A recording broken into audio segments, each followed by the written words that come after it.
سبيل الدموع سبيل مريح। আজকে আমি আপনাদের সামনে সবথেকে বড় একটা বিষয় নিয়ে আলোচনা করতে যাব। সেই বিষয়টা হচ্ছে যে আমরা প্রতি বছরে একবার হলো সেই দিনটিকে আমরা পালন করি। সেটা অনেক মানুষই পালন করে থাকে। সেই দিনটি হচ্ছে জন্মদিবস, বার্থডে। জন্মদিবস, মৃত্যু দিবস, বার্ষিক বিবাহ দিবস এইসব পালন করা যারা স্যার বেদাত। এগুলো সরাসরি বেদাত। কেন বেদাত সেগুলো ইসলাম কি বলছে আসুন বিস্তারিতভাবে জেনে নিই। বর্তমান যুগে আমরা জন্মদিন মানে ভাবি যে যে দিনটিতে আমাদের জন্ম হয়েছে সেই দিনটিকে। এক বছর ঘুরে যে দিনটি আসবে, এক বছর ঘুরে যে ডেটটা আসবে সেই ডেটটাকে আমরা ধরে নিয়েছি যে এই দিনটিতে আমার জন্ম হয়েছে, এই দিনটিতে আমি জন্মদিবস পালন করব।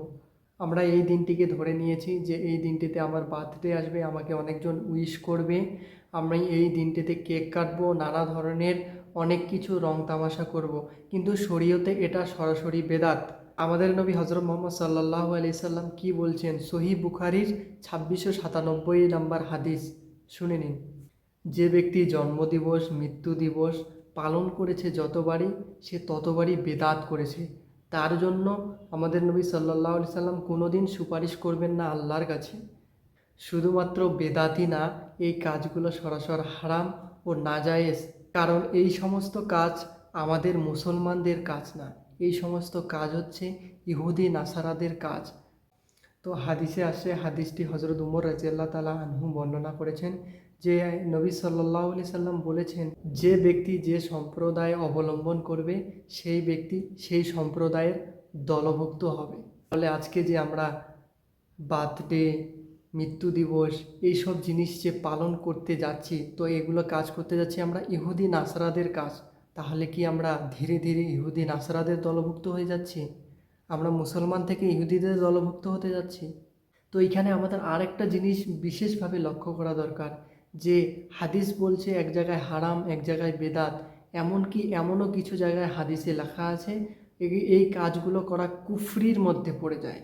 তাই আল্লাহ তাআলা কোরআন পাকের মধ্যে ইরশাদ করেছেন, সূরা আরাফ আয়াত নম্বর 3, ইত্তাবিউ মা উনজিলা ইলাইকুম মির রাব্বিকুম ওয়ালা তাত্তাবিউ মিন দুনিহি আউলিয়া কলিলাম মা তাযাক্কারুন। এই আয়াতটির মানে হচ্ছে আল্লাহ তাআলা যা কিছু নাজিল করেছেন, আমাদেরকে যা কিছু উপদেশ দিয়েছেন সেগুলাই গ্রহণ করতে হবে।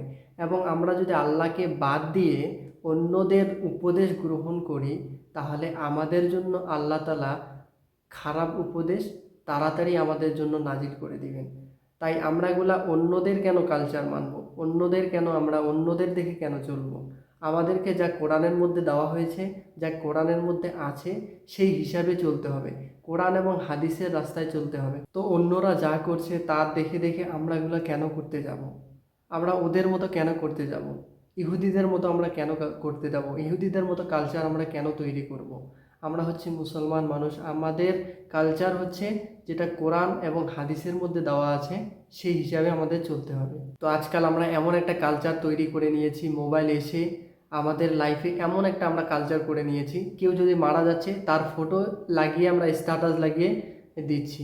কারো যদি জন্মদিন আসতেছে সেই হিসাবে আমরা কি করতেছি, তার ফটো লাগিয়ে তাকে আমরা উইশ করতেছি, গানা লাগাচ্ছি, অনেক কিছু করতেছি। তাকে নিয়ে আমরা বার্থডে পার্টি করতেছি, কেক কাটতেছি।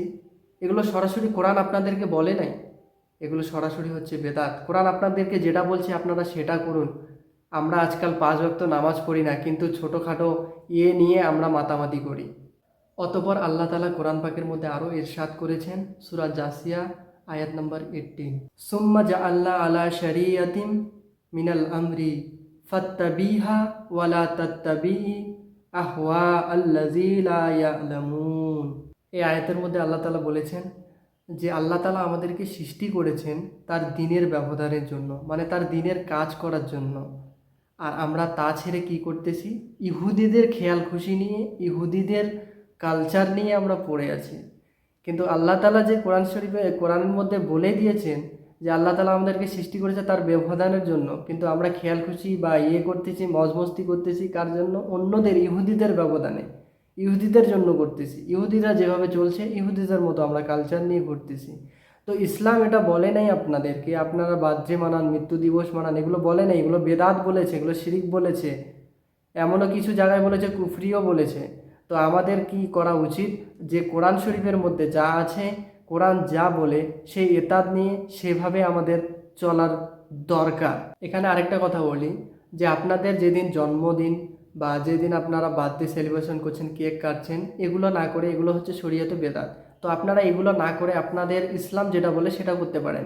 ইসলাম বলে আপনি সেই দিনটিতে রোজা রাখেন, আপনি 5 ওয়াক্ত নামাজ পড়েন, আল্লাহর কাছে দোয়া করেন যে আমার এক এক বছরের হায়াত কমে আসলো, আমার 1 বছরের এবাদত কমে যাচ্ছে, আমার ধীরে ধীরে এবাদতগুলো কমে যাচ্ছে। সেই দিনটিতে আমরা খুশি না মানিয়ে, মজমস্তি না করে, সেই দিনটিতে আমাদের কান্না করা দরকার আল্লাহর কাছে, যে আমার 1 বছরের হায়াত কমে আসলো, আমি 1 বছর কি করে আসছি, আমার যে 1 বছর কমে গেল, আমি 1 বছরে কতটা ইবাদত করেছি, আল্লাহর কতটা নাফরমানি করেছি, কতটা হারাম কাজ করেছি, কতটা খারাপ কাজ করেছি, আমি কতটা ভালো কাজ করেছি, আমি সেগুলো আমরা না ভেবে আমরা কি করতেছি, আমরা কেক নিয়ে আসতেছি, পার্টি মানাচ্ছি, দারু খাচ্ছি, অনেক কিছু করতে আছি। এগুলো শরীয়তে সরাসরি বেদাত। আল্লাহ তাআলা মরার পরে আপনার আমল দেখবেন, আপনার ইবাদত দেখবেন, নাকি আপনি দুনিয়াতে আল্লাহ তাআলা আমাদেরকে পাঠিয়েছেন, আমরা কতটা খুশি এনজয় করলাম, কতটা মস্তি করলাম, কতটা টাকা কামালাম, কতটা পয়সা কামালাম, কতটা বন্ধু বান্ধব নিয়ে পার্টি করলাম, কতটা কি করলাম, এগুলো একটাও দেখবে না আল্লাহ তাআলা। আল্লাহ তাআলা সব থেকে যেটা জিনিস দেখবে, কবরের মধ্যে সব থেকে হিসাব হবে, নামায় আমলের হিসাব হবে। কিন্তু নামায় আমল যদি আমাদের খালি থাকে, সোজাসুজি আমরা জাহান্নামে যাব। আমরা এটা বুঝি না, আমরা দুনিয়াতে আসছি কিসের জন্য, মজ মস্তি করছি, খেলাধুলা, এ নিয়ে সেটা নিয়ে আমরা টানাবানা করতেই আছি। তো হাদিস শরীফে এসেছে, হজরত আয়েশা রাদিয়াল্লাহু তাআলা আনহা হাদিসটি বর্ণনা করেছেন। হুজুর পাক সাল্লাল্লাহু আলাইহি সাল্লাম হাদিসটিতে বলেছিলেন যে আল্লাহর কাছে সবথেকে প্রিয় জিনিস হচ্ছে কি, নিয়মিত আমল করা, সেটা আপনি কম করেন না কেন। এই হাদিসটা হচ্ছে সহিহ বুখারীর 6099 নম্বর হাদিস। তো আল্লাহর কাছে সবথেকে প্রিয় জিনিস হচ্ছে নিয়মিত আমল করা। আমরা কি করতেছি, নিয়মিত আমল ছেড়ে বদ আমলের দিকে যাচ্ছি, বদ রাস্তার দিকে যাচ্ছি, খারাপ পথের দিকে যাচ্ছি।